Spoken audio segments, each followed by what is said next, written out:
Seriously, I've never expected that I got the chance to actually experience the gel blaster version of the Sembylon Kriss Vector. Hello, what is up guys? I'm your host Gordon and welcome to another What Am I video. What I got over here is a gel blaster version of the Sembylon Vector. If you guys remember, I actually did a foam dot version of this blaster over here. It is kind of disappointing in a way, but for the gel blaster version though, that's a different story. What is not different though is of course the Saturday shoutout. For today's Saturday shoutout, I have to thank Mark Sebastian Velasco and Jurassic Boy 2006 for always supporting the channel. If you guys want a shout out, leave a comment down below and I will be picking a couple of you guys for a Saturday shoutout. Seriously, I definitely need to thank Mag Potato for sending me this blaster over here. In fact, in Malaysia, Mag Potato is probably the only seller who got to sell the Kriss Vector Gel Blaster version. If you guys are interested with one of these, all the necessary information will be provided in the description down below.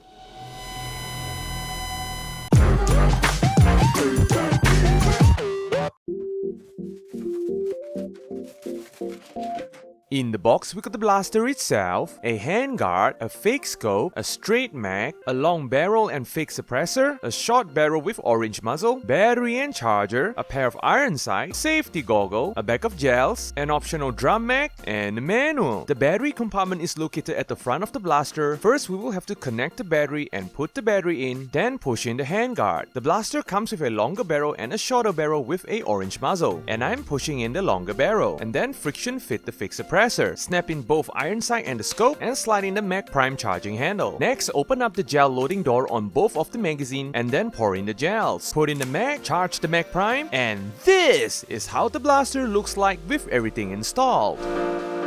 Okay, first look at the blaster. As you can see, the aesthetic of the blaster definitely looks 100% identical with the previous dart version. It even comes with one of those folding buttstop, a Kriss Vector aesthetic magazine, the really good looking white color silencer, the same Picatinny reel configuration, a roll of Picatinny reel on top of the blaster as well as the front, both left and right hand side of the handguard over here as well as the bottom of the handguard. Hey, even this plastic sling mount is still there. Of course, we got the ambidextrous magazine release button, the pair of iron sight, and of course one of these fake aim point scope. What is different though is what comes with the package and the inside of the blaster. In the inside, of course, is a gel blaster system. We got a on-off switch at the front of the trigger after turning it on, and here's the difference.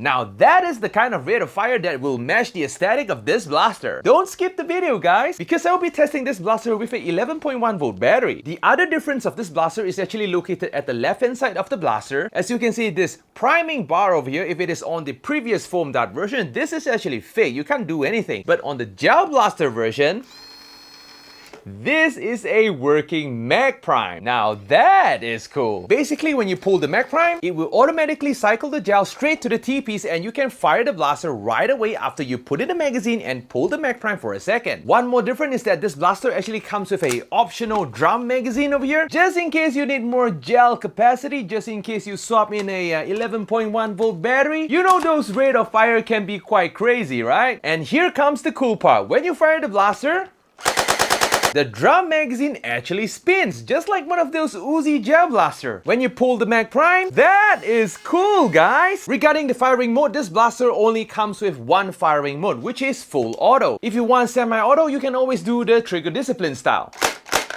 Just like so. By the way, it is kind of responsive too. Yeah, and now let us do a rate of fire comparison between a 7.4 volt battery versus an 11.1 volt. Here goes the 7.4. And now the 11.1. Holy moly! Now that's the rate of fire of a Kriss Vector. Man, that was fun! So yep, I guess that's all of the quirks and features of this blaster. This is surprisingly a pretty straightforward blaster. I mean, all gel blasters these days are pretty straightforward, just that the aesthetic might be a little different. But this though is a pretty good looking blaster. So yep, without further ado, let us go test this really good looking blaster out, guys!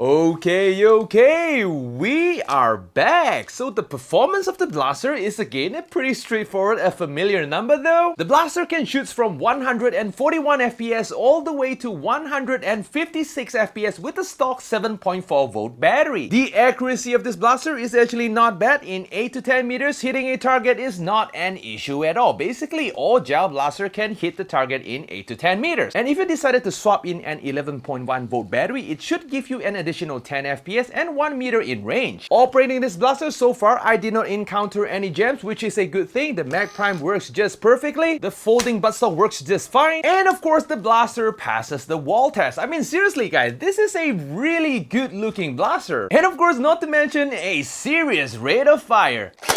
Seriously, this always put a smile on my face. So yep, if you guys like this video, feel free to smash the like button. I'll be posting video every Saturday, sometimes on Wednesday, so do remember to click the subscribe button as well as the notification bell. So yep, go and check it out, and I'm going to see you guys in the next video. Adios, guys!